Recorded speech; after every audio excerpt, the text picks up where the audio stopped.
एक बार फिर से हड़ताल, हड़ताल से हाहाकार मचना लाजमी है निश्चित तौर पर।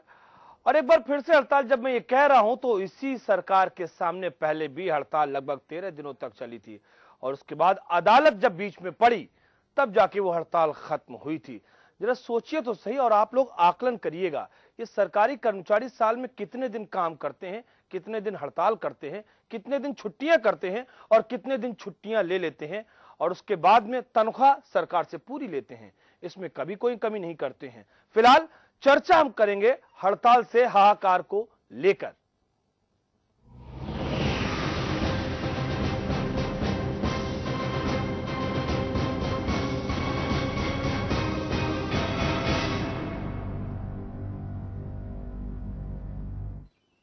हालांकि कहा यह जाता है कि बेवजह कोई चीज होती नहीं और कुछ न कुछ तो मजबूरियां रहा करती हैं, यूं ही कोई बेवफा नहीं होता।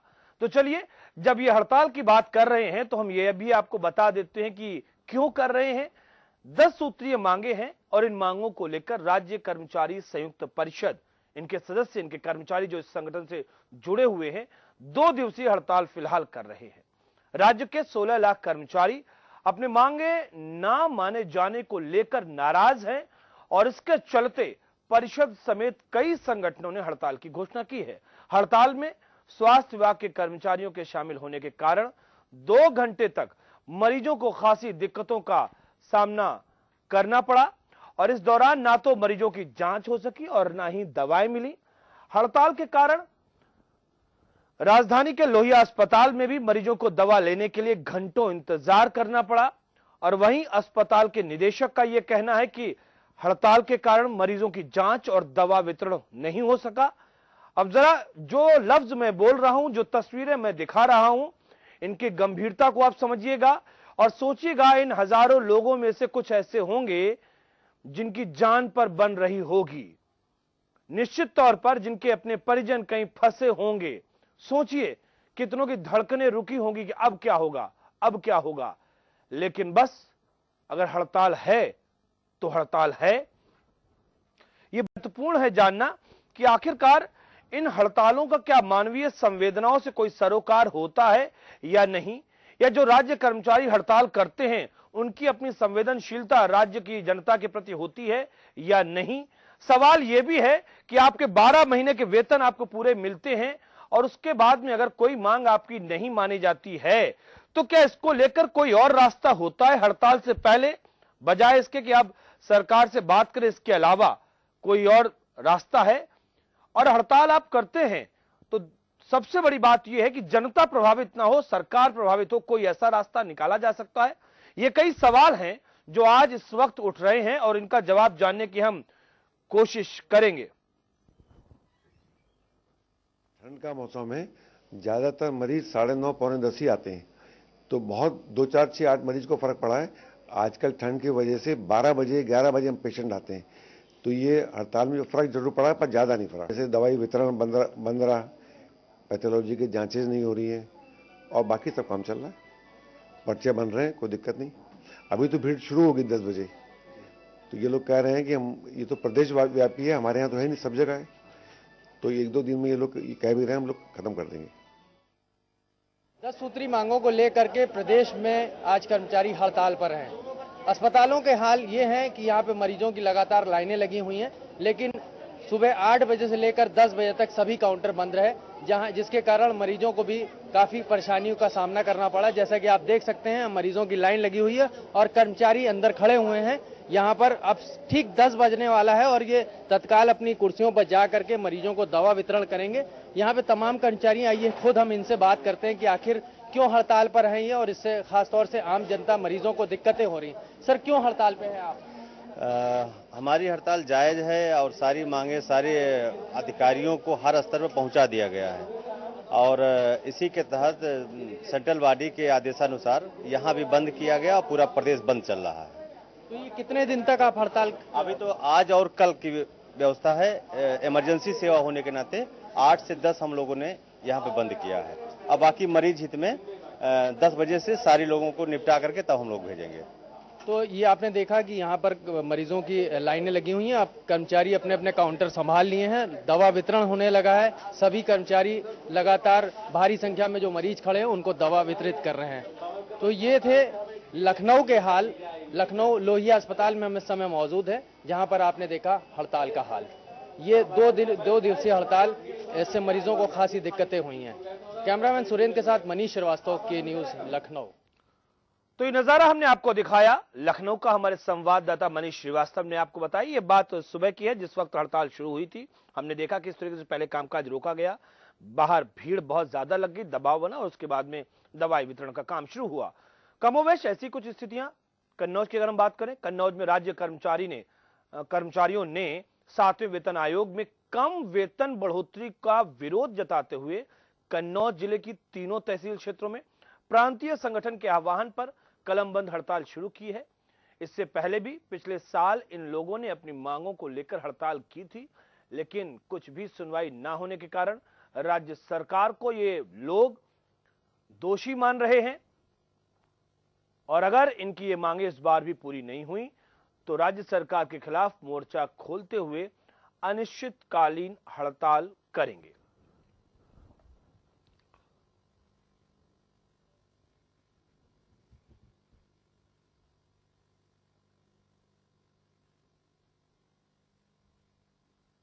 प्रदेश सरकार हमारी जायज और न्यायोचित मांगों को नहीं मान रही है। कर्मचारियों बड़ा उत्पीड़न हो रहा है। अदालत में घोषणा की, हाई कोर्ट में लिख के दिया कि हमने आपकी जो जायज और न्यायोचित मांगे मान लेंगे, और उसके बाद सरकार पीछे हट रही है। इसी को लेकर के प्रदेश नेतृत्व के आह्वान पर आज सभी कर्मचारी हड़ताल पे हैं। हमारी जायज और न्यायोचित मांगों में नकदीकरण की मांग मुख्य है। आपको जो नकदीकरण कर्मचारियों को दिया जा रहा था वो नहीं दिया जा रहा है।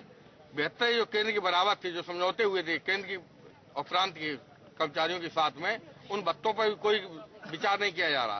केवल ये बैठते मुख्य सचिव महोदय तब उन पर समझौता कहते हैं कि हम तो आपकी मांग स्वीकार कर रहे हैं।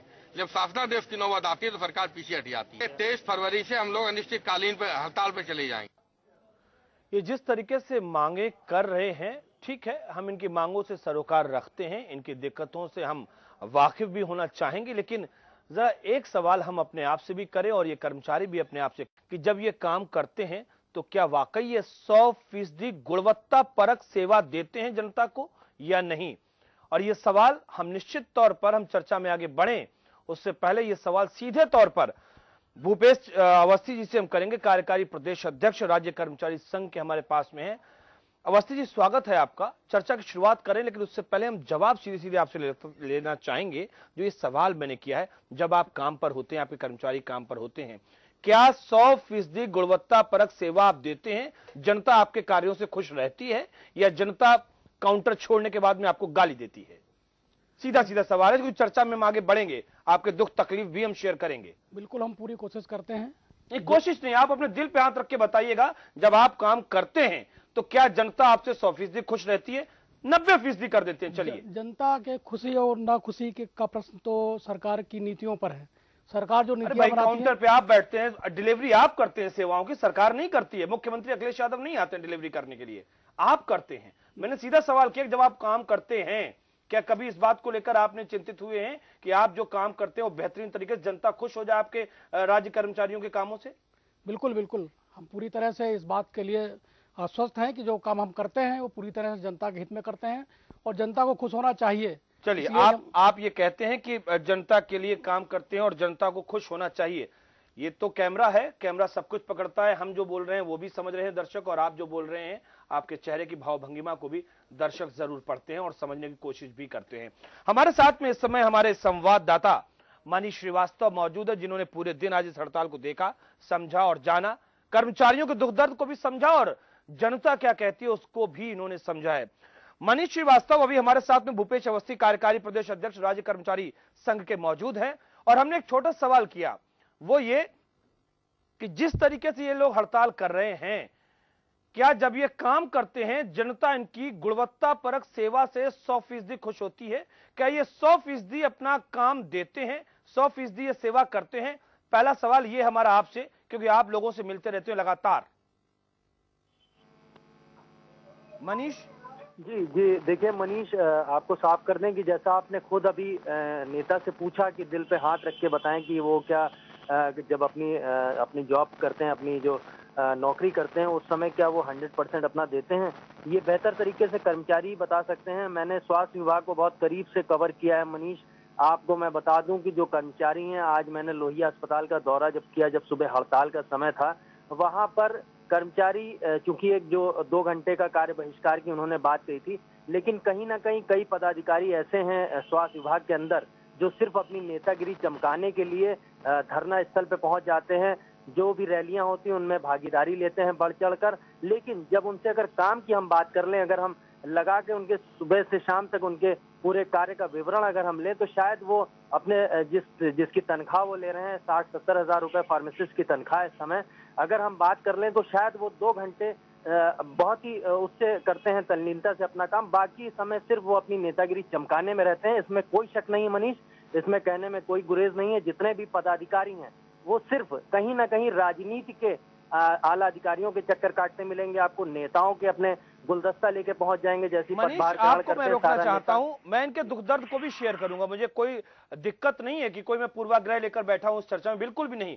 लेकिन ये तय है, ये हकीकत है, और इस बात को हम भूपेश अवस्थी जी से जरूर जानना चाहेंगे। भूपेश जी, चाहे वो निर्धारित अवधि में काम करने का मामला हो, गुणवत्तापरक सेवा देने का मामला हो, कर्मचारी आलोचना के केंद्र में रहते हैं, क्योंकि यहां पर सरकार डिलीवरी नहीं देती। सरकार आपको तनख्वाह देती है, इस बात को माने, कम देती है ज्यादा देती है उसको लेकर हम आगे बात करेंगे। लेकिन सरकार आपसे जब काम करने के लिए पैसा देती है, एवज में जनता की गाड़ी कमाई के टैक्स का पैसा आता है, तो क्या वाकई आप लोग उतनी गुणवत्तापरक सेवा देते हैं? सबसे पहला सवाल कार्य की अवधि को लेकर, क्या पूरे घंटे पूरे किए जाते हैं? अस्पताल की बात कर रहे थे मनीष जी आपके सामने।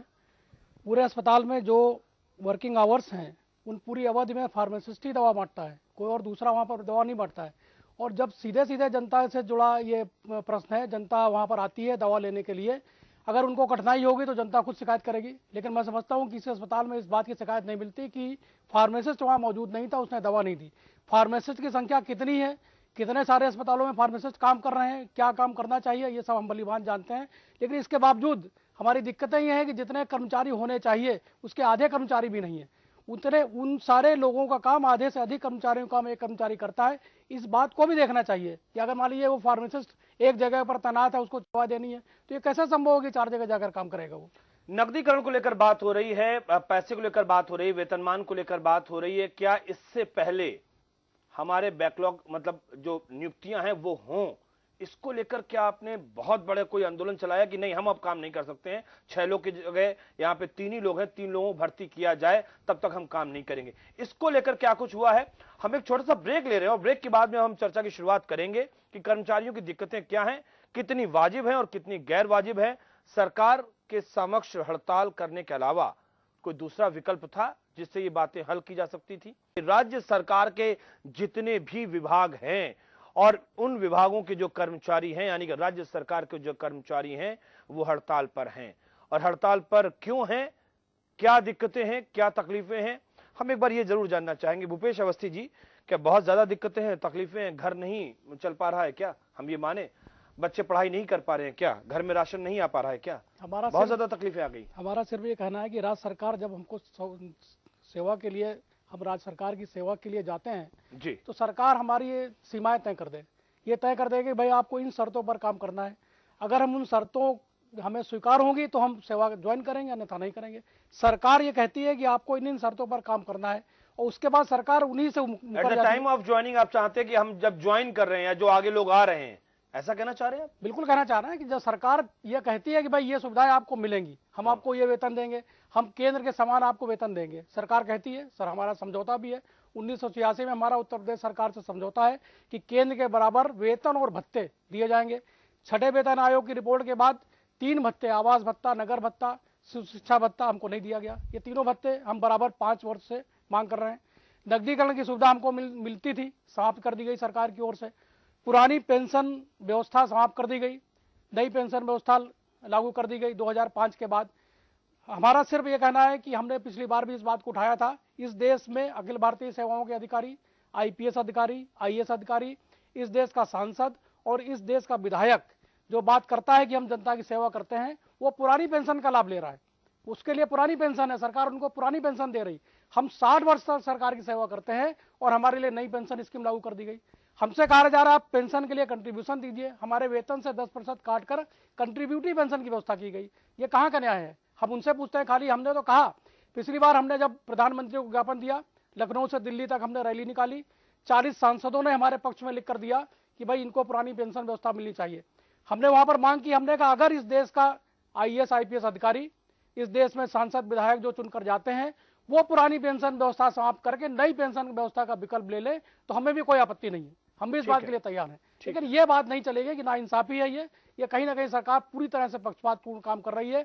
सबसे बड़ी बात यह है कि हमारा वोट बैंक नहीं है, वोट बैंक की बात करते हैं वो, जब वोट देने की बात आती है तो सारे कर्मचारी चुनाव ड्यूटी करते हैं। और कौन सी ऐसी योजना है सरकार की नीतियों की कौन सी ऐसी योजना है जिसको हमारे नहीं करते हैं? हमारे कर्मचारी सुदूर अंचलों में, देहात में जाकर उन सरकार की योजनाओं का क्रियान्वयन करते हैं, उसके बाद भी हमारे साथ इस तरह का व्यवहार किया जाता है। ये दुखद है, उचित नहीं है, दुखद है ये। मैं मान सकता हूं कि दुखद है, क्योंकि जब बराबरी की बात होती है और जिस तरीके से जो आपने लफ्ज इस्तेमाल किए, मैं धीरे धीरे जाऊंगा इस पूरे मुद्दे की गहराई में, लेकिन जो बात आप कह रहे हैं कि समान रूप से व्यवहार बनता है, इंसान हम भी हैं, इंसान वो भी हैं, और जब अलग अलग होता है, एक ही तरीके का एक काम करने वाले दो व्यक्तियों में भेदभाव अगर होता है तो तकलीफ होती है और स्वाभाविक भी है। मनीष श्रीवास्तव लगातार हमारे साथ, हमारे संवाददाता मौजूद हैं। मनीष, हम भूपेश जी की जो बातें आप भी सुन रहे होंगे, इनकी कितनी मांगे वाजिब हैं और कितनी मांगे गैर वाजिब हैं, जरा आप थोड़ा इसके ऊपर हमारे दर्शकों को जरूर बताएं। देखिए, इनकी मांगों में जहां तक इनका पेंशन की बात जहां तक ये कर रहे हैं कि पेंशन नीति को, जो मौजूदा पेंशन नीति है उसको रद्द करते हुए जो पुरानी पेंशन नीति तो उसको लागू किया जाए, ये बात सही है कि इनकी मांग जायज मानी जाएगी। लेकिन एक सवाल मनीष सबसे बड़ा ये उठता है कि आखिर जब नई पेंशन नीति चल रही थी, जब लागू हुई थी, तब इन्होंने इतना बड़ा विरोध प्रदर्शन क्यों नहीं किया था उसको लेकर के? ये सालों तक उस नई पेंशन नीति को करते रहे, लेकिन आखिरी मौके पर जब सरकार पर दबाव बनाने की बात आई तो इन्होंने पुरानी पेंशन नीति, जब वन पेंशन जो आप सैनिकों की अगर बात करें, वहां से इन्होंने ये मुद्दा उठाया और उसके बाद ये अपने ऊपर इन्होंने पूरी तरह से उसको ले लिया कि नहीं, जब सैनिकों को मिल सकता है तो हम कर्मचारी भी इसके लिए लड़ेंगे। ये नेता पहले नहीं इन बातों को करते हैं, जब सरकार से कोई इनका तालमेल नहीं बैठ पाता है तो ये लगातार विरोध प्रदर्शन को कर जाते हैं। सबसे बड़ी बात ये। दूसरी बात, निजीकरण की इनकी जो बात है, तो निजीकरण की बात भी इनकी सही है कि जो ठेका प्रथा होती जा रही है लगातार, उसको रोकना कहीं न कहीं जरूरी है। अगर आप किसी भी परिवार का कोई सदस्य होगा तो उसको निजी जो ठेका प्रथा है वहाँ पे लगातार कर्मचारियों का शोषण होता है, इसलिए सरकार को इस पे विचार करना चाहिए।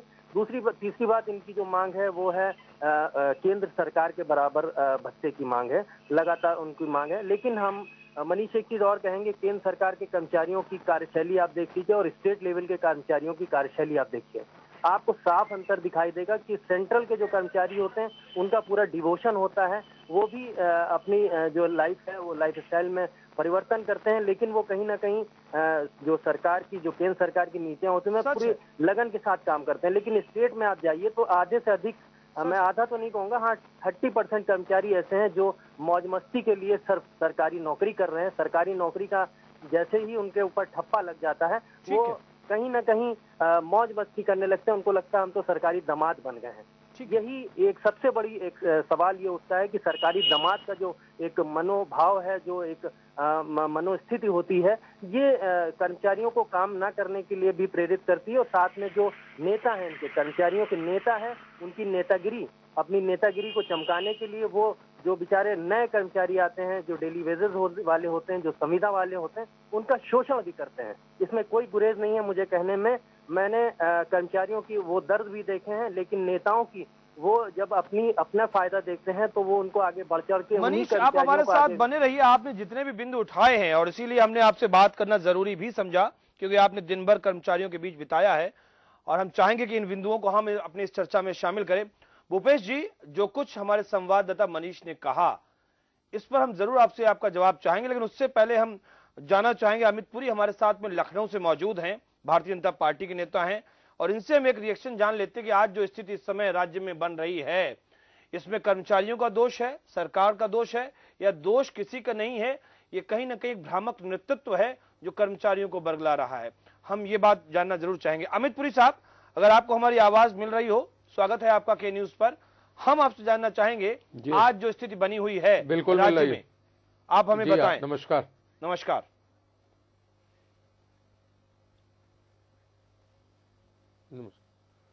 देखिए, उत्तर प्रदेश में प्रशासनिक अराजकता की स्थिति से ग्रसित यह प्रदेश है।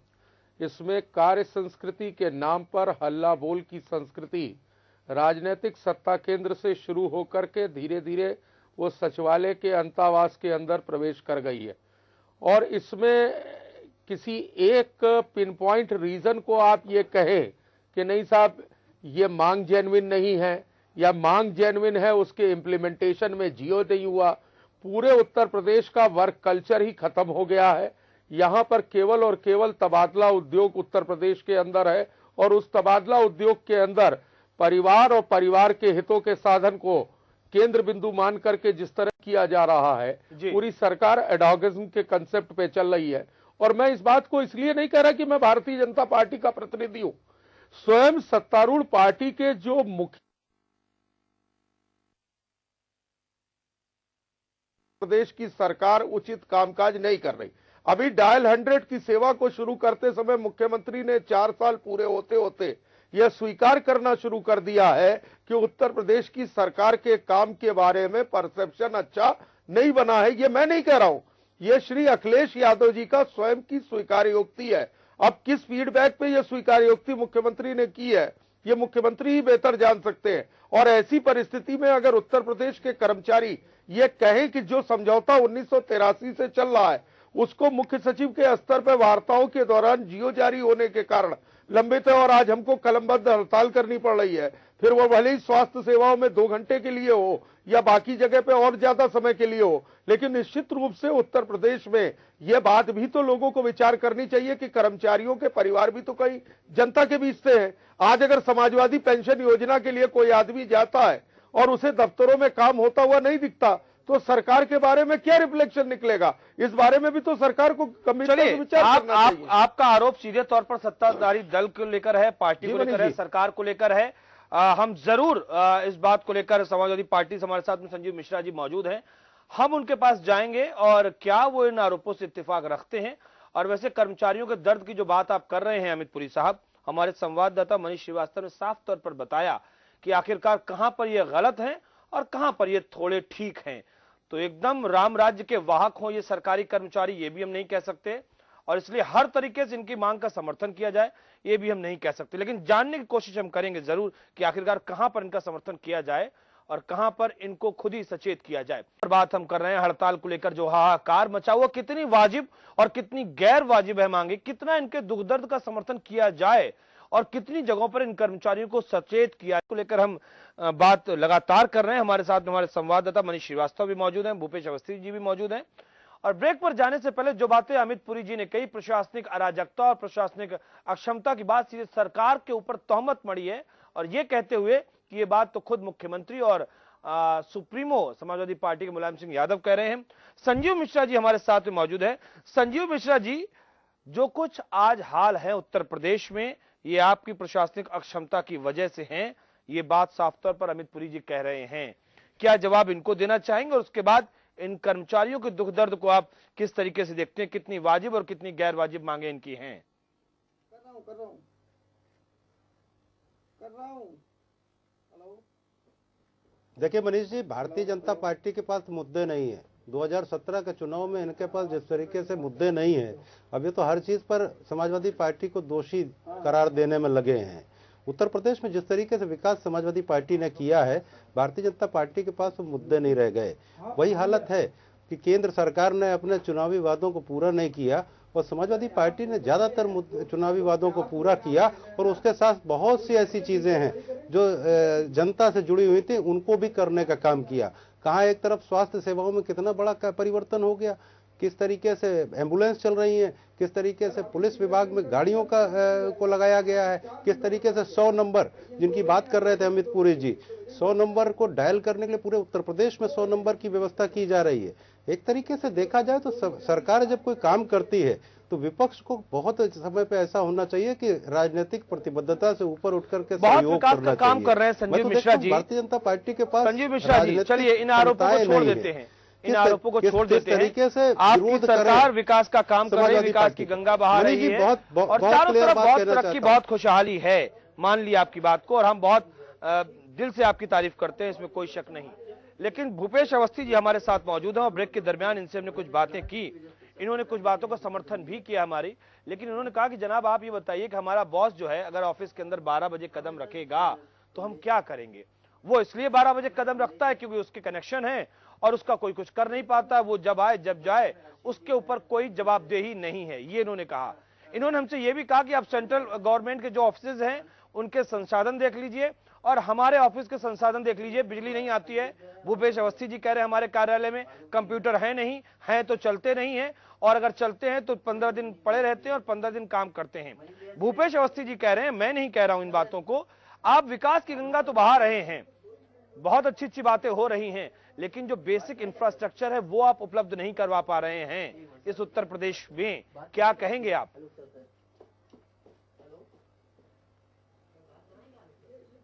मनीष जी, अगर इन मुद्दों पर इन्होंने हड़ताल की है कि इनके पास कंप्यूटर ठीक नहीं है और इनका अधिकारी अगर 12 बजे आता है तो ये 10 बजे कैसे आ जाएं, अगर इन मुद्दों पर इन्होंने हड़ताल की है तो मैं इनकी हड़ताल को जायज मानता हूं।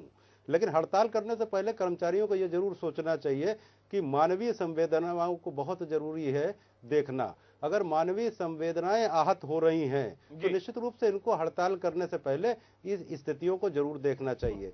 स्वास्थ्य सेवाएं अगर प्रभावित हो रही, कोई अगर मान लीजिए व्यक्ति बीमार है और इनकी हड़ताल के कारण उसको उचित समय पर दवा नहीं मिल पा रही है, तो ऐसी स्थितियों को देखने के लिए बिल्कुल साफ सी बात है कर्मचारियों को बहुत कुछ सोचना चाहिए हड़ताल करने से पहले।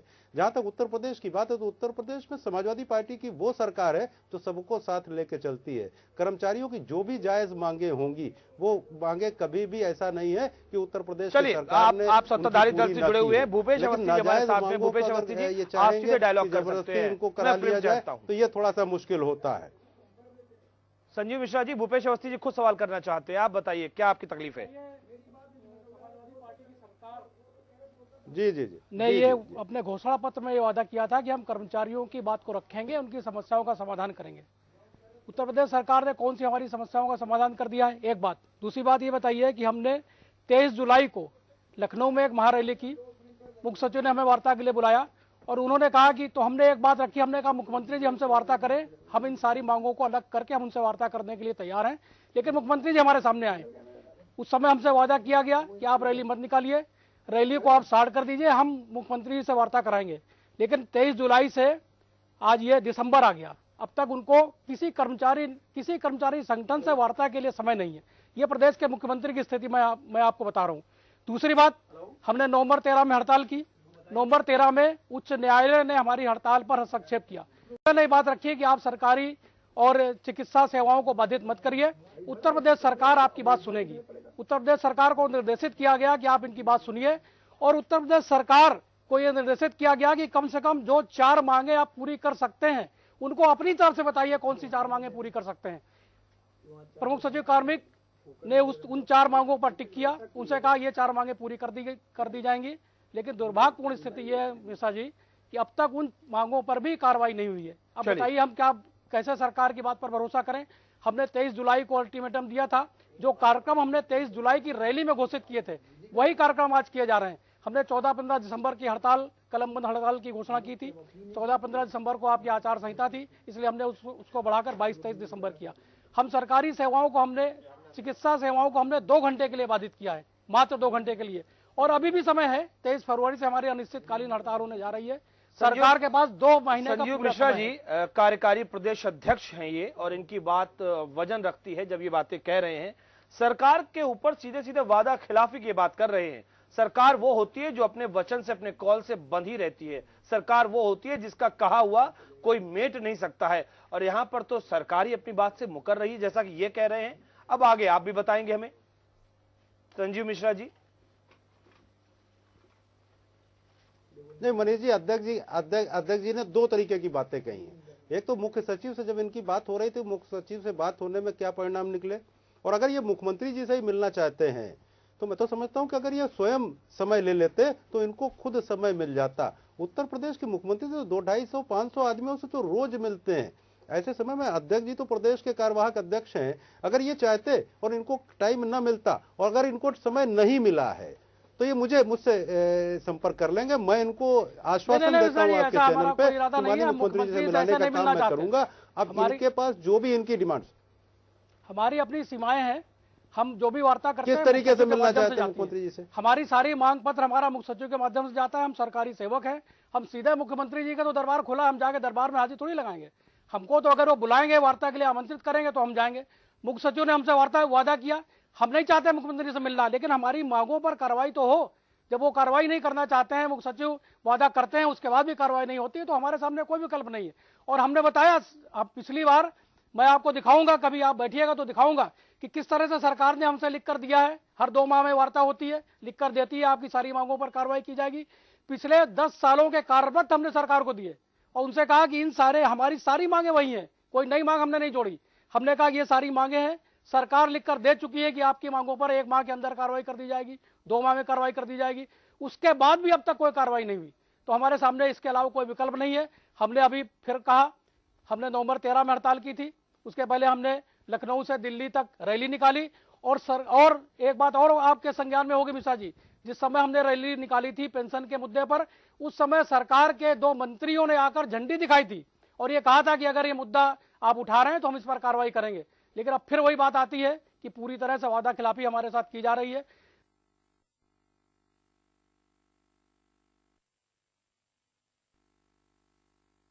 जब हमारी हड़ताल होती है तो बात की जाती है कि हम आपसे वादा करते हैं आपकी हड़ताल पर कार्रवाई होगी। हमारे साथ हमारे संवाददाता लगातार मौजूद है मनीष श्रीवास्तव, उनसे हम जरूर जानना चाहेंगे, इसका कंफर्मेशन लेना चाहेंगे हम उनसे। मनीष श्रीवास्तव, लगातार कई पदाधिकारियों से, सरकार के कई आला अधिकारियों से आपकी बात हुई होगी इस हड़ताल को लेकर। दरअसल क्रक्स क्या है इस हड़ताल का?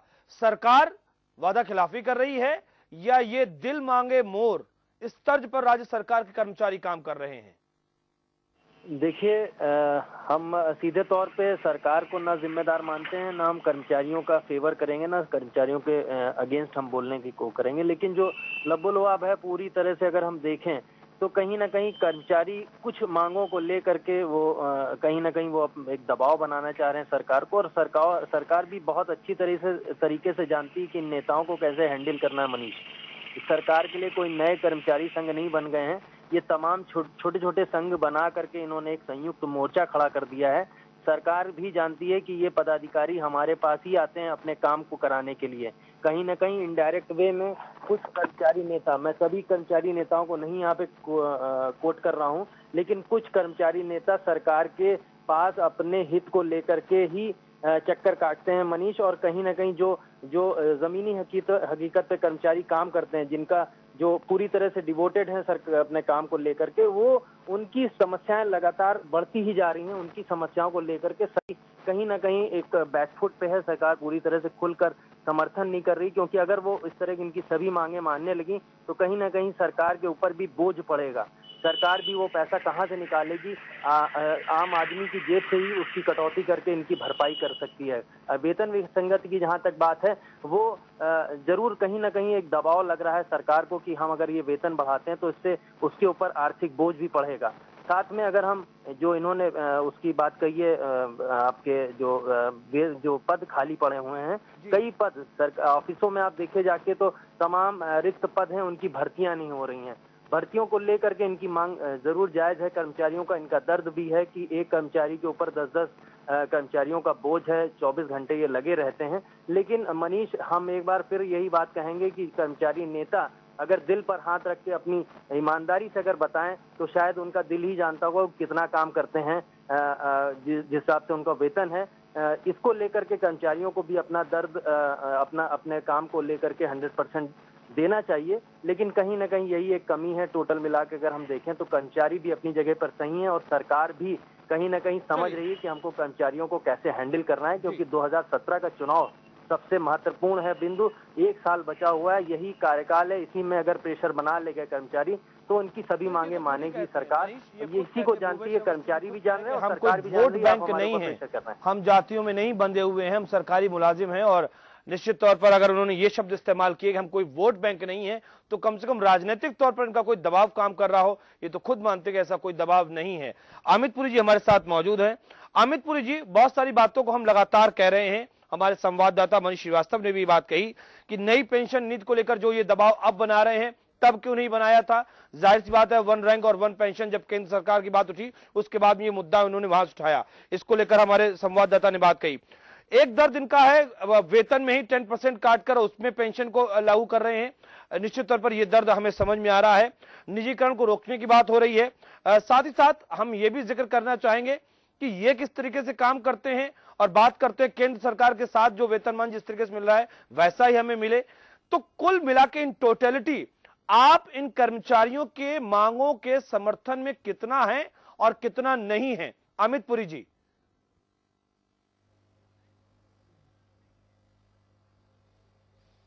देखिए, जो गवर्नमेंट की फंक्शनिंग है मनीष जी, वो कंटिन्यूटी में होती है।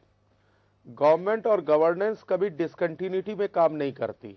बिल्कुल। अगर 1983 से कोई समझौते हुए हैं जी, और समय समय पर फिर वेतन आयोग की रिपोर्टें आई और उस वेतन आयोग की संस्तुतियों को उत्तर प्रदेश की सरकार ने तमाम वेतन समितियां बना करके अलग अलग लेवल पे, रिजवी कमेटी बनी थी, बजाज साहब की कमेटी बनी थी, तमाम सारी कमेटियां उत्तर प्रदेश के अंदर वेतन आयोग की संस्तुतियों के बाद बनी है और उस पर सरकार ने कैबिनेट डिसीजन लेकर कैबिनेट नोट बना करके निर्णय लिए।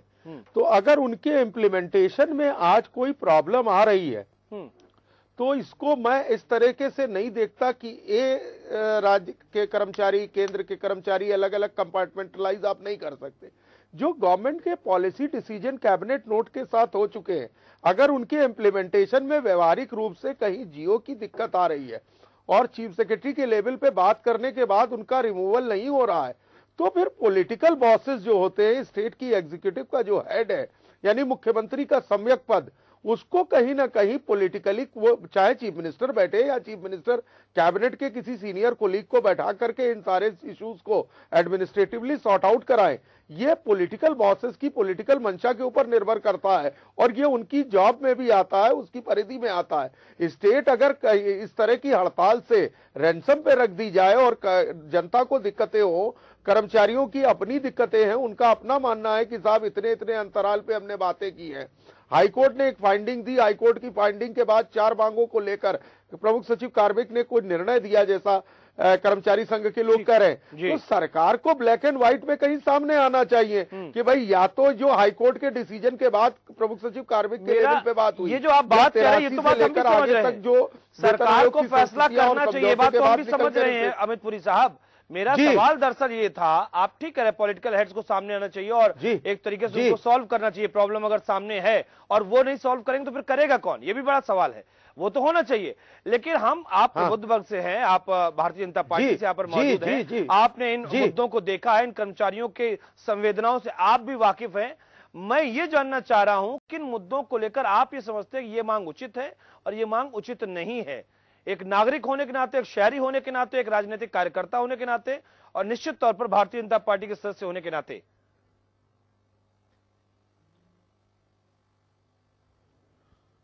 देखिए, कर्मचारियों के वो सारे विषय जो गवर्नमेंट के साथ बायलैटरल डिस्कशंस के अंदर नेगोशिएशन होकर कैबिनेट नोट बन करके और कैबिनेट डिसीजन होकर के अप्रूव हो गए, अगर उनके इंप्लीमेंटेशन में समस्याएं आ रही हैं, डे टू डे फंक्शनिंग तो देखिए गवर्नमेंट के अंदर जो आदमी बैठा वो बता पाएगा कि साहब कहां पर नकदीकरण की इशू को लेकर के क्या लाइन ड्रॉ हुई है, कहां पर जो आपके भत्ते हैं केंद्र के समान, उस पे मैं उदाहरण के लिए एक बात कहूं, गवर्नमेंट ने एक डिसीजन लिया था कि जब कभी भी डियरलेस अलाउंस की किस्तें केंद्र की सरकार के साथ तय होंगी तो राज्य उसे इमीडिएटली इंप्लीमेंट करेगा। हम पिछले कई सालों से देख रहे हैं उत्तर प्रदेश के अंदर 5 से 6 महीने का समय लग जाता है और टेक्निकली यह डिसीजन था कि जिस दिन केंद्र की सरकार डिसाइड करेगी लगभग उसी दिन आप बैक डेट से रिट्रोस्पेक्टिव इफेक्ट देते हो। तो कई बार आपके पॉलिसी इंप्लीमेंटेशन के जो काम है वो इतने डिलेड हैं कि कर्मचारी एंटोगनाइज हो रहे हैं। मुझे नहीं लगता है कि राज्य के स्वस्थ विकास के लिए इस तरह से सरकारी मशीनरी के अंदर और राजनीतिक शक्ति केंद्र के बीच में कहीं असंतुलन की स्थिति होनी चाहिए, इनके बीच में तारतम्यता होनी चाहिए। मैं इस बात के ऊपर नहीं हूं कि आज समाजवादी पार्टी की सरकार है, फर्ज कीजिए सरकार समाजवादी पार्टी की नहीं होती किसी और। ठीक है, आपकी बात बिल्कुल वाजिब है, आपने जो शब्द इस्तेमाल किया है विकास, और दूसरा शब्द है स्वस्थ विकास को लेकर। तो इस तरीके से जो इम्बैलेंस की स्थिति है, जो कि असंतुलन की स्थिति है, ये नहीं होनी चाहिए। बात हम करेंगे संजीव मिश्रा जी से भी, और बात हमारी होगी भूपेश अवस्थी जी से भी, कि दरअसल जब आप पूरा का पूरा पुलंदा लेकर मुद्दों का बैठते हैं तो सॉर्ट आउट नहीं होती है। प्रायोरिटीज क्या है, नंबर 1, 2, 3, कि अच्छा ये शॉर्ट आउट हो जाए, ये शॉर्ट आउट हो जाए, ये हो जाए। ब्रेक के दौरान कुछ बातें अभी जिक्र हो रहा था और उन बातों को जरूर हम आपसे शेयर करना चाहेंगे। एक जो सबसे टॉप प्रायोरिटी की बात भूपेश अवस्थी जी ने जो हमसे अभी कही ब्रेक के दौरान, वो ये कि कैशलेस इलाज होना चाहिए सरकारी कर्मचारियों का। और ये बिल्कुल जग जाहिर है कि उत्तर प्रदेश में जो हॉस्पिटल्स हैं, सरकारी हॉस्पिटल्स, उनका हाल क्या है। अब वहां पे अगर इनका इलाज नहीं हो पाता है सरकारी कर्मचारियों का, मान लीजिए गुर्दा या किडनी को लेकर अगर कोई बीमारी है, बहुत गंभीर बीमारी है, तो पहले यही कहा जाएगा कि आप सरकारी हॉस्पिटल जाएं। और सरकारी हॉस्पिटल का हर किसी को मालूम है कि क्या सीन चल रहा है, वहां पर वो लिख के देंगे नहीं और ये प्राइवेट अस्पताल जा नहीं पाएंगे। रिइंबर्समेंट अगर होता है तो उसी स्थिति में होगा जबकि सरकारी हॉस्पिटल का डॉक्टर ये लिख के दे दे इनको कि भाई हम इलाज करने में अक्षम हैं, तब ये जाएंगे, और वो डॉक्टर लिख के देगा नहीं। यानी कि ये फिर अपने ही पैसे से इलाज कराएंगे। यहां पर कैशलेस सुविधा इनकी बेकार हो जाती है। ये एक छोटा सा वाकया है, लेकिन है बड़ा गंभीर। अगर आप देखिए किसी की सांसें उखड़ रही हो, जीवन और मौत से जूझ रहा हो, तनख्वाह 15, 20 हजार, 30 हजार, 35 हजार रुपए है जिसकी, क्या करेगा वो, सवाल है। हमारे साथ में लगातार कई लोग मौजूद हैं। भूपेश अवस्थी जी, जिन बातों का आपने जिक्र किया, मुझे लगता है कि आप अपनी बात को बयां करें। यहां पर टॉप प्रायोरिटी में हमने एक बात रखी, पिछले बार जब हम लोगों ने नवंबर 13 में हड़ताल की जी, तो सरकार ने यह कहा कि ये कैशलेस इलाज की सुविधा हम देंगे। उसके लिए उन्होंने कमेटी बनाई। कमेटी में हमारे सामने कई बार वार्ताएं भी हुई। हमने कहा कम से कम हमारा जो कर्मचारी है उसके 4 सदस्यों को कैशलेस इलाज की सुविधा सरकार को देनी चाहिए। हमारा कोई कर्मचारी कैंसर या गुर्दा रोग से पीड़ित है, या अचानक किसी का एक्सीडेंट होता है और आप कहें साहब सरकारी अस्पताल में पहले जाइए, उसके बाद आप प्राइवेट हॉस्पिटल में जाइए, तो ये कहाँ का न्याय है। हमको जहाँ उचित सुविधा मिलेगी, जहाँ उचित चिकित्सा मिलेगी, वहाँ हम जाएंगे, लेकिन सरकार की तरफ से ऐसी कोई व्यवस्था नहीं है। हमने ये बात रखी, सरकार उस पर बराबर बात कर रही है। एक कमेटी भी बनाई गई, कमेटी के सामने हमारी बात आई। उन्होंने एक प्रस्ताव रखा कि एक सदस्य के लिए हम आपको ये सुविधा दे सकते हैं। अब आप बताइए कि हमारे मिनिमम पति पत्नी 2 बच्चे, हम 2 और हमारे 2 तो रहता ही है, उस पर अगर हम एक सदस्य के लिए लेंगे तो हमारे लिए क्या मतलब रह जाता है, उसका कोई औचित्य नहीं है। और ये बात कहां तक उचित है, आप उच्च न्यायालय में ये चलिए शपथ पत्र दे चुके हैं कि हम ये पहली बात हो गई। दूसरी बात, पहली बात तो हो गई, ठीक है, आपकी बात समझ में आई। दूसरी बात हमारी जो केंद्र के बराबर समानता की बात है, वेतन और भत्तों की बराबरी की बात है। आप बताइए कानपुर शहर या लखनऊ शहर में जो राज्य कर्मचारी और केंद्र कर्मचारी दोनों साथ साथ रहते हैं, केंद्र के कर्मचारी को आवास भत्ता ज्यादा मिलता है, हमारे कर्मचारियों को उससे आधा भी नहीं मिलता। हमारा कर्मचारी जब किराए का मकान लेने जाएगा तो कोई ये नहीं पूछेगा भैया आप राज्य सरकार के हैं इसलिए हमको आधा किराया दे दीजिए, हम आधे किराए में आपको मकान दे देंगे। ऐसी कोई व्यवस्था तो नहीं है। सरकार की तरफ से कोई ऐसी व्यवस्थाएं नहीं है कि हमको कोई सरकारी मकान मिल सके। तो आखिर हमें जब पूरा किराया देना है और केंद्र के बराबर के कर्मचारियों को के बराबर किराया देना है, तो आखिर क्यों हमको आवास भत्ता कम दिया जा रहा है। और मैं एक बात और बताना चाहूंगा आपके माध्यम से कि 5वें वेतन आयोग में या आवास भत्ते में बहुत अंतर नहीं था। 6ठे वेतन आयोग की रिपोर्ट आते आते ये अंतर बहुत बढ़ गया और उस अंतर में राज्य सरकार ने कोई काम नहीं किया। हमने एक प्रस्ताव रखा था उनके सामने, हमने कहा ये आवास भत्ता जो हमारा फिक्स है इसको महंगाई भत्ते से जोड़ दिया जाए ताकि हमारा जो आवास भत्ता है वो धीरे धीरे बढ़ता रहे, लेकिन वो भी नहीं किया सरकार ने। हमने कहा आप इसको कम कर दीजिए लेकिन महंगाई भत्ते से जोड़ दीजिए, वो भी नहीं किया गया।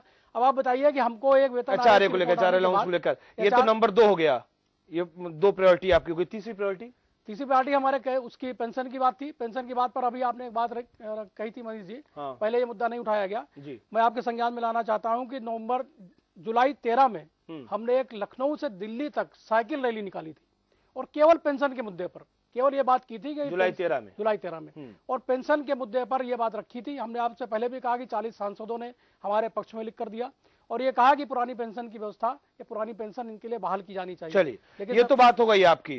अमित पुरी जी, ठीक है, आप राज्य सरकार के ऊपर आरोप लगाएं, प्रशासनिक अराजकता और क्षमता की बात कहें,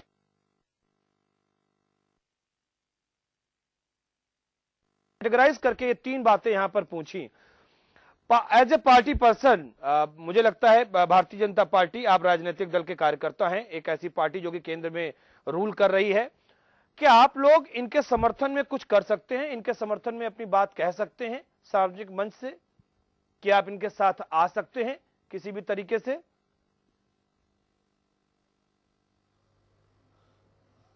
देखिए, उत्तर प्रदेश की कार्य संस्कृति के सुधार के लिए भारतीय जनता पार्टी चाहे कर्मचारियों से जुड़े मुद्दे हो, चाहे समाज की किसी अन्य वर्ग से जुड़े मुद्दे हो, हम निश्चित रूप से मानते हैं कि उत्तर प्रदेश के विकास और उत्तर प्रदेश की गति जब तक नहीं बढ़ेगी तब तक भारत की विकास दर को आगे बढ़ाना संभव नहीं है। और इन सारे मुद्दों पर जहां कहीं भी केंद्र की सरकार की निर्णयात्मक शक्ति की आवश्यकता होगी, भारतीय जनता पार्टी उसमें पीछे नहीं है। लेकिन दुर्भाग्य से सच्चाई यह है कि राज्य के इन तमाम सारे मुद्दों के अंदर निर्णय की कोई दिक्कत नहीं है, निर्णय सब मुद्दों पे है। उनके क्रियान्वयन के लिए जो प्रशासनिक मानस चाहिए, उस राजनीतिक इच्छा शक्ति को पंचम तल से मुख्यमंत्री को ही जी मेरा सवाल इसलिए लागू करना है, इसमें कहीं पर किसी और आदमी की आवश्यकता नहीं है। क्योंकि 25 दिसंबर से आप लोग सुशासन सप्ताह के रूप में मनाने जा रहे हैं, और जब सुशासन सप्ताह के रूप में मनाने जा रहे हैं, इन कर्मचारियों को जो दर्द है उनको आप अगर बयां करेंगे अपनी तरीके से और कुछ रिसर्च वर्क करके कि केंद्र सरकार क्या कर रही है और राज्य सरकार क्या कर रही है और उसमें इन कर्मचारियों का हित कैसे सम्मिलित किया जाए, मुझे लगता है वो ज्यादा बेहतर होगा। अमित पुरी जी। मनीष जी, जहां तक जो भी भारतीय जनता पार्टी के लिए उत्तर प्रदेश के विकास और उसमें राज्य कर्मचारियों का विकास भी शामिल है, हम उसको करने में कहीं पीछे नहीं है। लेकिन मैं एक चीज और आपके साथ शेयर करना चाहता हूं। अभी अगर मैं इसको खुद अपने इनिशिएटिव पे कहता कि हम ये करने जा रहे हैं, तो ये चर्चा होती कि भारतीय जनता पार्टी उत्तर प्रदेश के राज्य कर्मचारियों की हड़ताल को राजनीतिक रूप से हवा देकर इसे पार्टी बंदी के दायरे में ला रही है। हम नहीं चाहते कि इस आरोप से सरकार अपनी किसी नाकामी को छुपा सके। हम तो आज भी इस बात को चाहते हैं कि जिन्हें उत्तर प्रदेश की जनता ने विश्वास दिया है, वो इस सारे मसलों के अंदर उम्मीद की किरण को आगे लेके जाएं, क्योंकि उन्होंने वादा किया था कि हम उत्तर प्रदेश को उम्मीद की साइकिल पर लेकर जाएंगे। चलिए, बहुत अच्छी बात है, अच्छी बात है। मुझे लगता है कि सशक्त पक्ष और सशक्त विपक्ष उत्तर प्रदेश को उत्तम प्रदेश में बनाने में जरूर मदद करेगा, और ये मेरी शुभकामनाएं भी हैं। लेकिन संजीव मिश्रा जी, आप चीजों से वाकिफ हुए हैं, कुछ दर्द है जो प्रैक्टिकल है, कुछ दर्द ऐसा है जो व्यवहारिक है और जिस दर्द की दवा चाहिए, और मुझे लगता है कि वो दवा दिलवाने में इन कर्मचारियों की मदद जरूरी है। और कुछ जगह पर ये गलत भी है, हम ये भी कह रहे हैं, कार्यशैली को लेकर हम कह रहे हैं, इनकी गुणवत्तापरक सेवा को लेकर हम कह रहे हैं, वहां पर ये गलत है, लेकिन कुछ जगह पर सही है और वहां पर इनकी मदद करनी चाहिए। संजीव मिश्रा जी।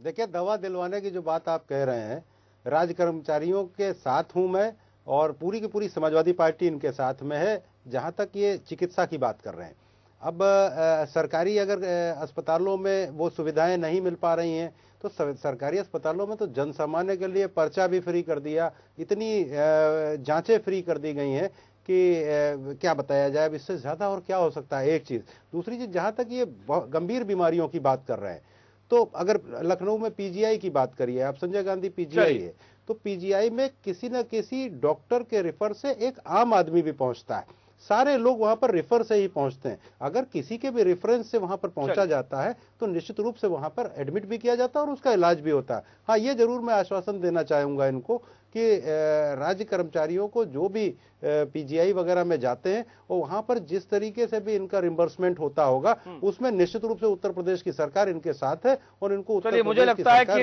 इंसान है हम भी और इंसान है ये भी, और जब हमारे परिवार का दुख दर्द लगता है तो इनके परिवारों का भी दुख दर्द हमें दुख दर्द लगना चाहिए। और अगर हम कुछ कर सकते हैं तो बेहतर होगा, क्योंकि दुआओं से बढ़कर इस दुनिया में कुछ होता नहीं है, और दुआएं लगती हैं तो हमारे परिवार भी खुश रहते हैं।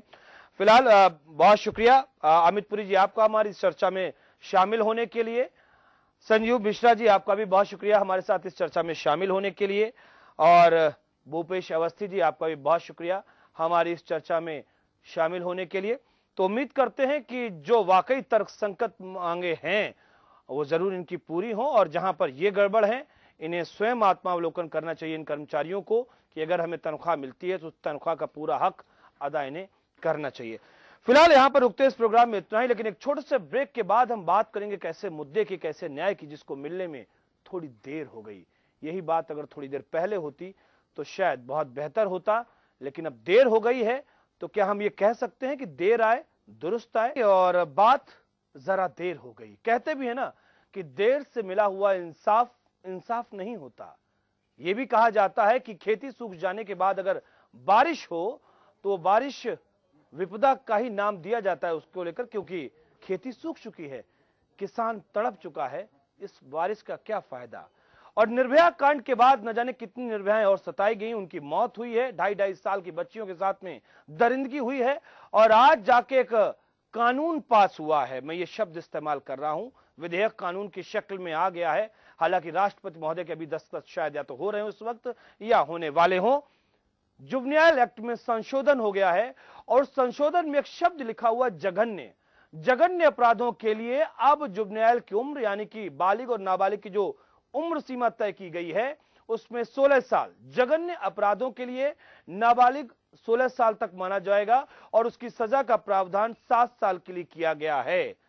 लेकिन आमतौर पर ऐसा नहीं होगा और उसके बावजूद जो निर्भया कांड का नाबालिग दोषी है वो तो रिहा है, वो खुले घूम रहा है। अगर हम ये कहें तो फिर इस पूरे कवायद का फायदा क्या है। इस वक्त इस केस को लेकर चर्चा भी हम करेंगे, आगे भी हम बढ़ेंगे।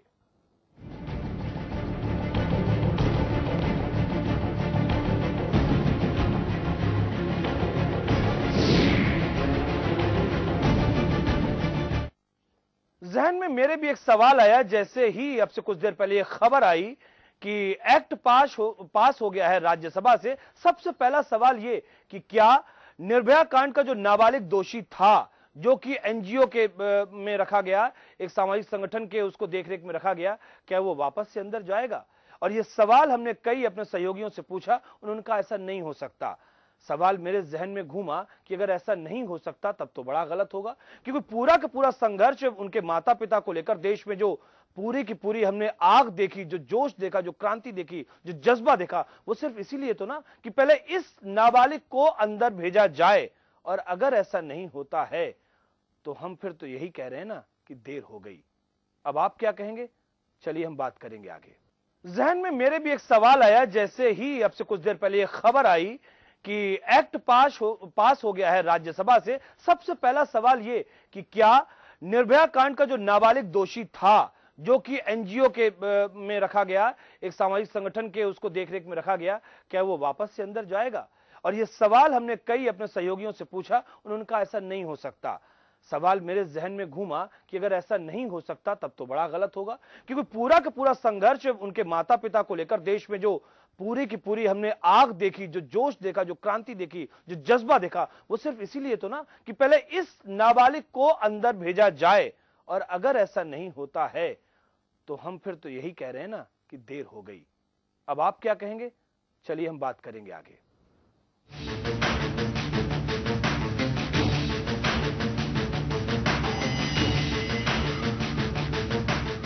जिस तरह से निर्भया के नाबालिग आरोपी की रिहाई के बाद एक बार फिर से पूरा देश आंदोलित हो उठा था, उसे देखते हुए जुवेनाइल एक्ट में बदलाव की मांग तेज हो गई। लेकिन हमारे देश के नेताओं के नाकारेपन की वजह से अब तक बिल लटका हुआ था।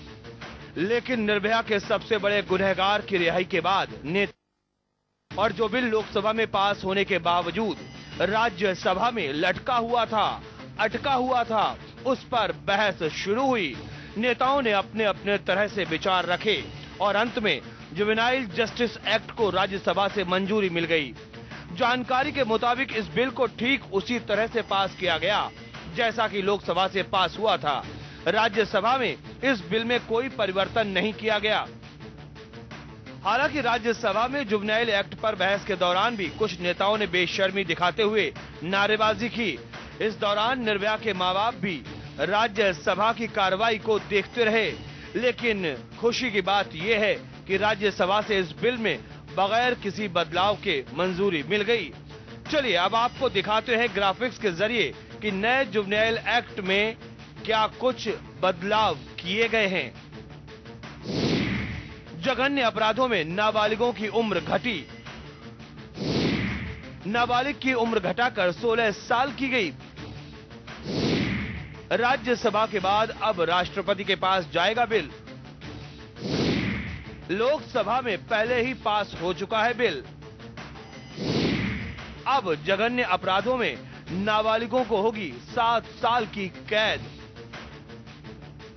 राज्यसभा की कार्रवाई में बिल पास होने के बाद निर्भया के मां बाप के चेहरे पर संतोष के भाव देखे गए।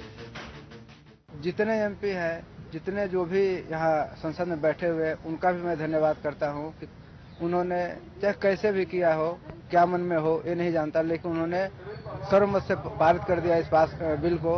उनके लिए बहुत बहुत धन्यवाद है। हमारी लड़ाई सफल तो नहीं हुई, हमारी लड़ाई तो तभी सफल होगी जब सबको फांसी होगी। लेकिन ये है कि जिस वजह से ये बाहर आया, तो हम उम्मीद करते हैं कि अब ऐसा कोई करके बाहर नहीं आएगा, उसको सजा जरूर मिलेगी।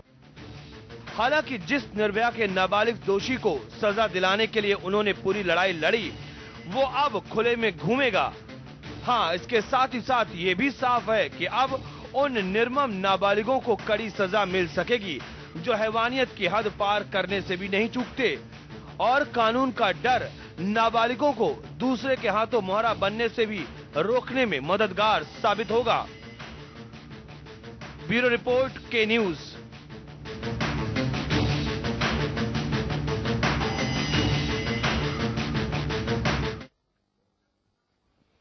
तो जैसा हमने कार्यक्रम की शुरुआत में कहा कि देर से मिला न्याय अन्याय के समान ही होता है, और का बरसा जब कृषि सुखानी, हमने इस बात को भी कहा। लेकिन एक इन्हीं सबसे बीच में एक और आता है, वो ये कि बीती ताहे बिसार दे और आगे की सुध ले, यानी कि आगे अब कुछ ऐसा ना हो, आगे लोगों में कानून का भय हो, ये भी बात कही जाती है। तो फिलहाल ये सारी चीजें हैं, ये हमारी सोच पर निर्भर करता है कि हम किस तरीके से चीजों को लेते हैं। लेकिन चर्चा बहुत जरूरी है।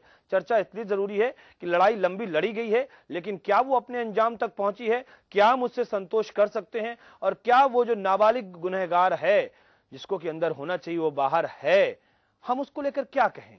ये कहें कि ये उसकी किस्मत है कि कानून हमारा कमजोर था, या हम ये कहें कि हाँ वाकई ये ब्रह्मा का लिखा हुआ तो कोई वाक्य कम से कम इस जमीन पर नहीं होता है कि हम ब्रह्मा को उतारें कि वो सही करें। आखिर कानून बनाने वाले भी हैं, कानून की व्याख्या करने वाले भी, अपराधी भी सामने हैं, आखिर कैसे उसको अब सजा दी जा सकती है?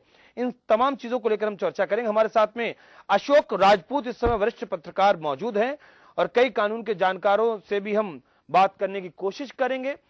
अशोक जी, खबर आपके सामने है, हम चाहेंगे कि आपका रिएक्शन क्या है, आप हमें वो बताएं।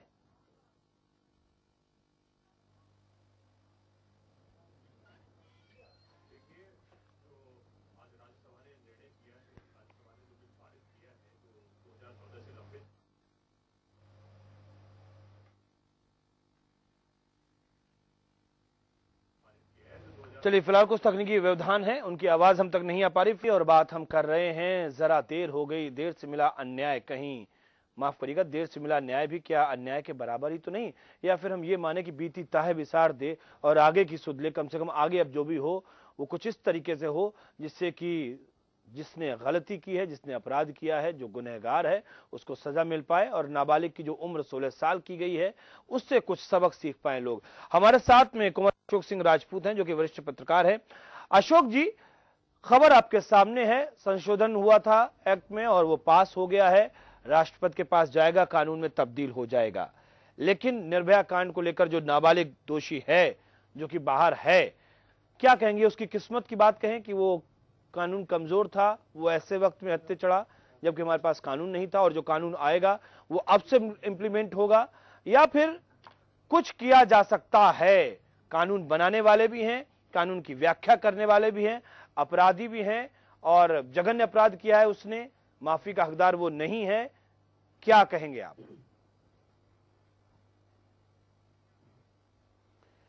देखिए, लोकसभा ने पहले इनिशिएट किया, और घटना के बाद लोकसभा ने इनिशिएट किया, और फिर राज्यसभा ने इनिशिएट किया, राज्यसभा ने आज पारित कर दिया। ये अच्छी बात है, देश के लिए जो अपराध करने वाले उनको अब भय लगेगा। अब हम ये तो नहीं कह सकते, पुराने तो खड्डा दोबारा से खोद के तो नहीं ला सकते। ठीक है, जब कोई घटना होती है, घटना के बाद जो जिन पैरामीटर्स के ऊपर उसको केस को ले जाया गया, जिनके ऊपर कोर्ट ने कहा, और यहां तक कि सुप्रीम कोर्ट ने कहा और हाई कोर्ट ने कहा कि हमने यहां से सुना है और यहां तक ये कानून में प्रावधान है, तो कानून के प्रावधान के बियॉन्ड तो नहीं जा सकते। ठीक है, अच्छी बात है, कि उन्होंने अब इनिशिएट किया है। चलिए, और अब जो इसका फायदा मिलेगा सरकार को एक प्रभावी तरीके से ऐसे अपराध करने वालों को प्रति एक जोर से उनको दंडात्मक कार्रवाई करने का वो मिलेगा।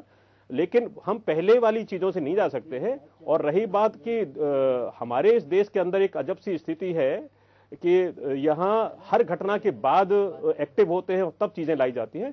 तो हमारे यहाँ कई मामलों में है, बिल्कुल आप सही कह रहे हैं और आपसे इत्तेफाक रखते हैं। और कई मामलों में देखा, ये सिर्फ यही एक मामला नहीं है। जब अपराध हो जाता है, जब उसको लेकर आवाज उठती है, तब जाके हमारी सरकारें जागती हैं। और यही अफसोस हम करते इस बात को लेकर कि हमारे नेता इस तरीके के हैं कि जब आवाजें उठती हैं तब जाके उनकी नींद खुलती है। इसमें भी ये हुआ है ना।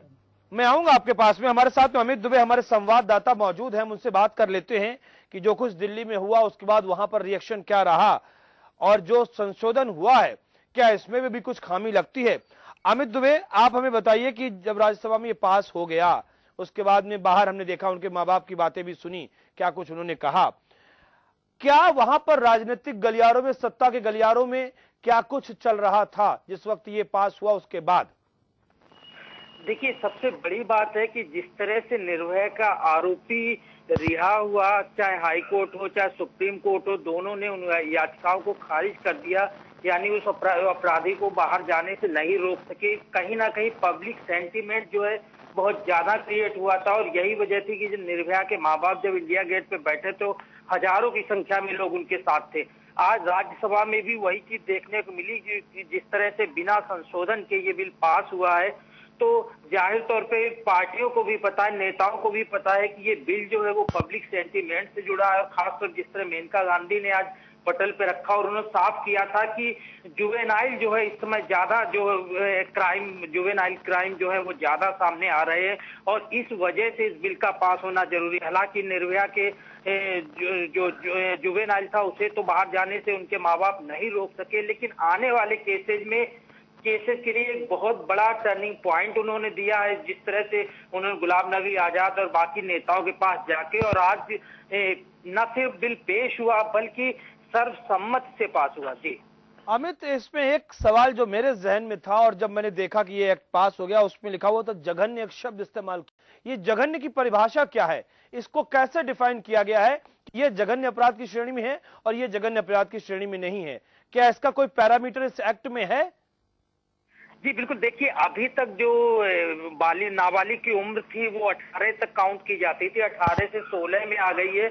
और दूसरी चीज खास तौर पर रेप और मर्डर जैसे जो केसेज हैं उन्हीं केसों के लिए ये चीज अप्लाई की गई है और जुवेनाइल की एज जो है वो 16 साल की गई। हालांकि अब भी हम बात करें तो अभी भी फांसी या उम्र कैद का प्रावधान इसमें नहीं है, सिर्फ 10 साल की सजा है। अगर जुवेनाइल पे क्राइम प्रूफ होता है तो उसमें 10 साल की सजा दी जाएगी और हालांकि उसे बालिग जेल में ही रखा जाएगा, लेकिन उसके साथ में बहुत सारी चीजें जुड़ी हैं वहां पे। उसके लिए जुवेनाइल को जो चीजें दी जानी चाहिए उसके अकॉर्डिंग, चाहे वो शिक्षा से रिलेटेड हो वैसे वो भी चीजें इसमें सम्मिलित की गई और सजा को 3 साल से बढ़ा के 10 साल किया गया है। जी ये तो बात ठीक है, लेकिन अभी सवाल वो बाकी बना हुआ है और हम चाहेंगे कि कुछ कानून के जानकारों से जरूर इस बारे में हम बात कर पाए कि आखिरकार अगर एक व्यक्ति रेप करता है या एक 16 साल या 17 साल का लड़का रेप करता है या फिर 4 लोग मिलकर करते हैं तो इसको क्या अलग अलग कैटेगरी की जाएगी?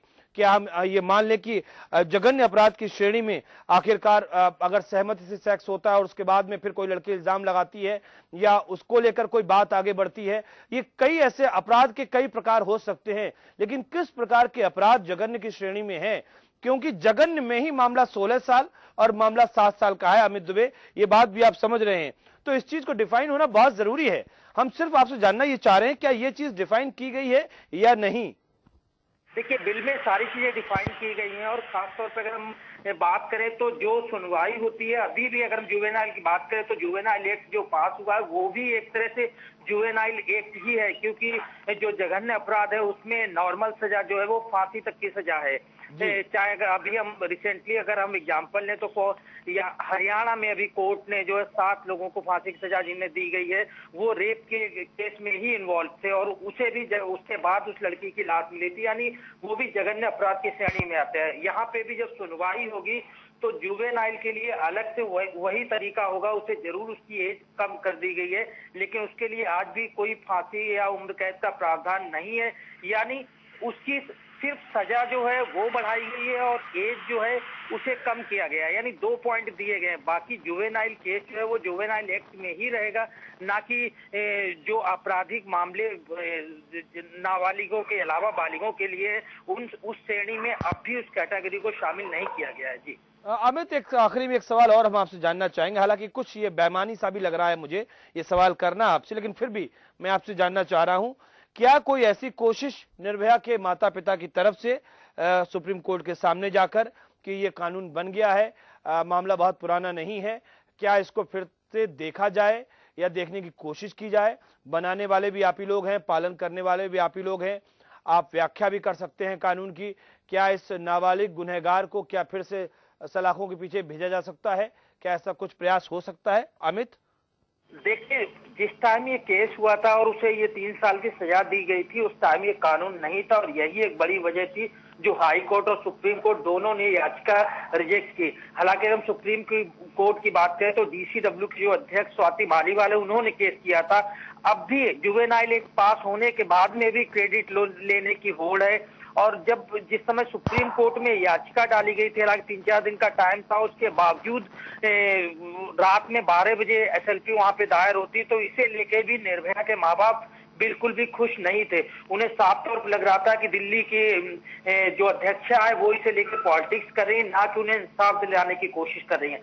अब इसके बाद अगर अभी तक इस जो हमारी बात हुई है तो उनमें से माँ बाप का ऐसा कोई कथन नहीं है, लेकिन उन्होंने बोला हमारी बेटी के लिए सच्ची श्रद्धांजलि है, यानी आगे आने वाले दिनों में अगर कोई अपराध करता है तो जरूर उससे कड़ी सजा मिलेगी।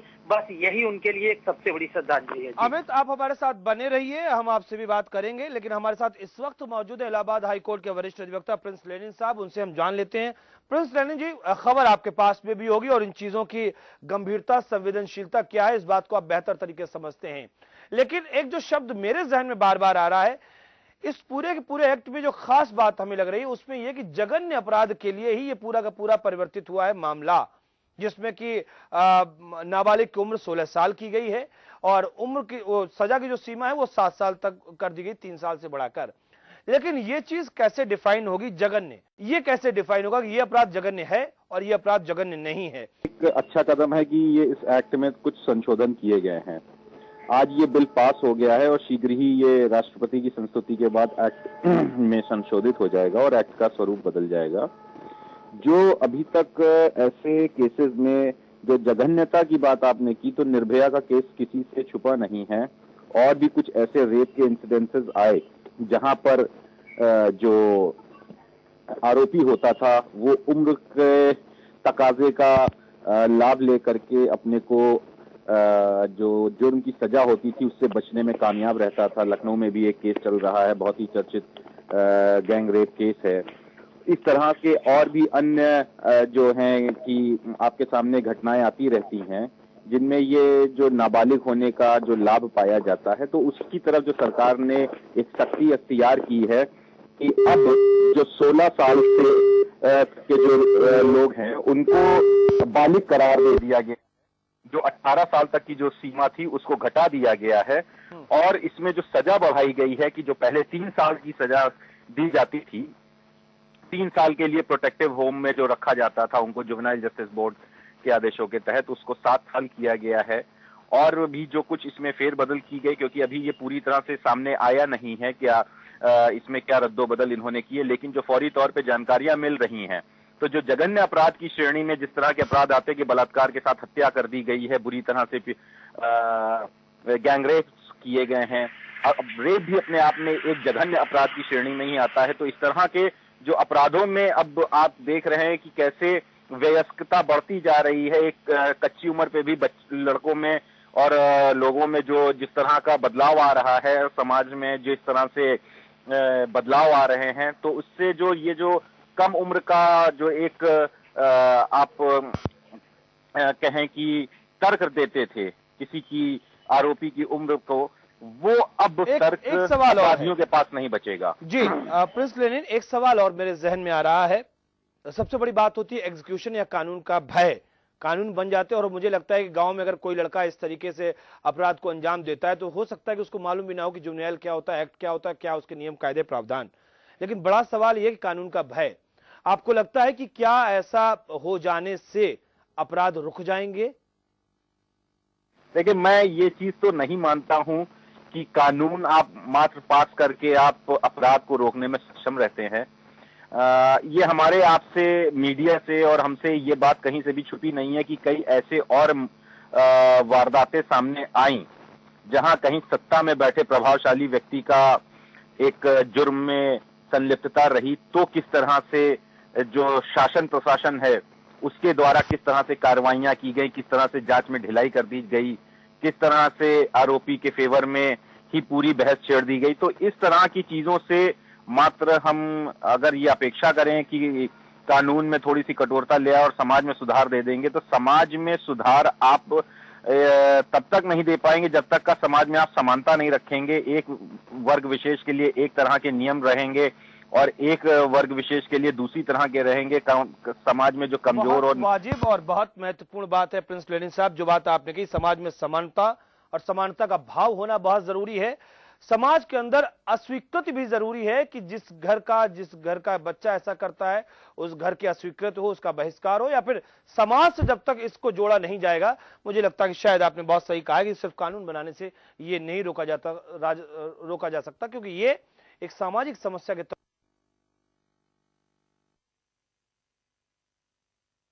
जो बातें अभी हुई और आपने भी सुना होगा।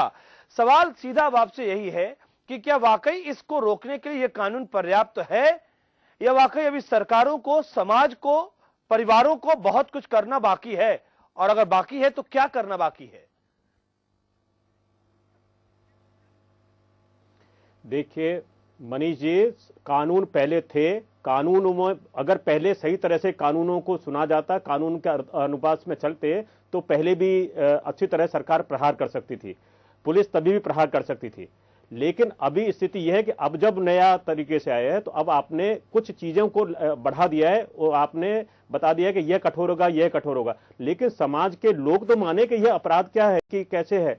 परिवार के लोग मालूम होने चाहिए, अपने बच्चों को बताएंगे, शिक्षा के दौरान बताया जाए, समाज में जागृति हो, समाज इन सब चीजों को कठोरता से ले, उनका विरोध करे। लेकिन अचानक करके आप एक्टिविस्ट की तरह से चीजें जो आ रही हैं, इनका कोई निराकरण नहीं होगा। इनके निराकरण के लिए शिक्षा के लेवल पर कहीं वो कोई स्कूल नहीं जाता तो भी कहे मुझे तो जानकारी नहीं, तो मुझे तो पढ़ाई नहीं हुई, ये कानून कैसे होते हैं। तो उसके लिए जहां काम करता है वहां एक समाज में तरीके से हर लेवल पर इसके बारे में बताना पड़ेगा। यह एक गलत बात है, यह घृणा की चीजें हैं, इनको मत करिए। और यह जो कानून है अब बन गए, पहले भी थे, ये निरंतर थे, नियमित रूप से आगे न रहे, इन पर करारा प्रहार हो। इसके लिए एक वाइड तरीके से काम करने की जरूरत है। जिस सरकार ने ये कर, सरकार ने तो अपने, सरकार चालाक है, जरा देखा समाज का नाराजगी है तो उन्होंने कानून लेके आ गए। अरे तो कानून तो पहले भी था, कानूनों से क्या हुआ है? काम तो सरकार के जो एजेंसियां वो करती है ना, उनके जो पुलिस है वह ऐसा भय या ऐसी स्थितियां उन्होंने क्यों नहीं बना रखी है कि ऐसे होगा। अच्छा, अभी उनके बाद आप बता देंगे कि साहब उनको इतने दिन की, इतनी समाज, लेकिन अंततः वो व्यक्ति जब समाज में छूट के आएगा, छूटना चाहिए। पश्चिम के देशों में होता है इस तरह के कानूनों में होने के बाद समाज सुधार के बड़े व्यापक वो है, उन पर काम होता है। मुझे भी ऐसा लगता है, और आपकी जो बात है जो आपने हमसे कही है अशोक जी, वो यही है कि जिम्मेदारी समाज की कहीं ज्यादा है, जिम्मेदारी परिवारों की कहीं ज्यादा है, जिम्मेदारी अभिभावकों की कहीं ज्यादा है इस पूरे के पूरे अपराधों को लेकर। मुझे भी ऐसा लगता है, और जो आपकी बात से हम इत्तेफाक रखते हैं। वक्त हमारे पास नहीं है अशोक जी कि हम आगे बढ़ पाए इस कार्यक्रम में। बहुत शुक्रिया आपका अशोक जी हमारे साथ इस चर्चा में शामिल होने के लिए। तो चलिए, देर से ही सही, कम से कम हम ये कह सकते हैं कि संशोधन हो चुका है, और संशोधन होने के बाद में आगे अब ऐसा ना हो ये उम्मीद हम करते हैं। लेकिन जिम्मेदारी और जवाबदेही कानून से ज्यादा हमारी और आपकी है, क्योंकि हम और आप समाज में रहते हैं, और निश्चित तौर पर हमें लगता है कि हमें अपनी जिम्मेदारियां जरूर समझनी चाहिए और निभानी भी चाहिए। फिलहाल इस कार्यक्रम में इतना ही, दीजिए इजाजत, नमस्कार।